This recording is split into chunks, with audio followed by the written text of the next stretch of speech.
তো জানি কোনানকার। আমারে দিয়ে তুই ভাইরাল হইলি, আমারে দিয়ে তুই মনে কর যে মানুষের পরিচিত হইলি, এখন তুই এনকিনি তোরা তো তোর মনে কর রিং ভাইরাল করে ভাইরাল হয়েছে না, তোরা কখনো ভাইরাল হতে পারবি না, কারণ তোরা রিং ব্যবসায়ী। রিং ভাইরাল করে তোরা ভাইরাল হস। যেসব হ্যাঁ বলস যে এনকিনি শিখান খারাপ, আমি ভালো না, আমি বেয়াদব, আমি হচ্ছে মানুষের তুই সাথে রিং ভাইরাল করছস, তুই তো মানুষের সাথে রাইতে কারাইতে পারস, এতে পাওয়ার কি আছে? তুই তো কারাইছ, তুই যে না।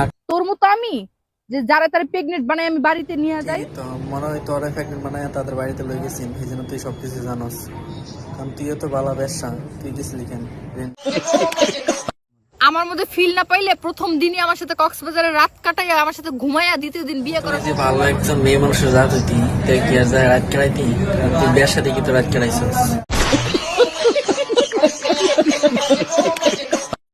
আমার মতো একটা সুন্দরী এমন একটা মেয়ে রাইখাও সে কেমনে আবার বাহিরে মনে করেন যে গাথা খুঁজতে বেড়ায়। গাথা ভালো থাকতো, তুই কি আর অন্য জায়গায় যাইতো?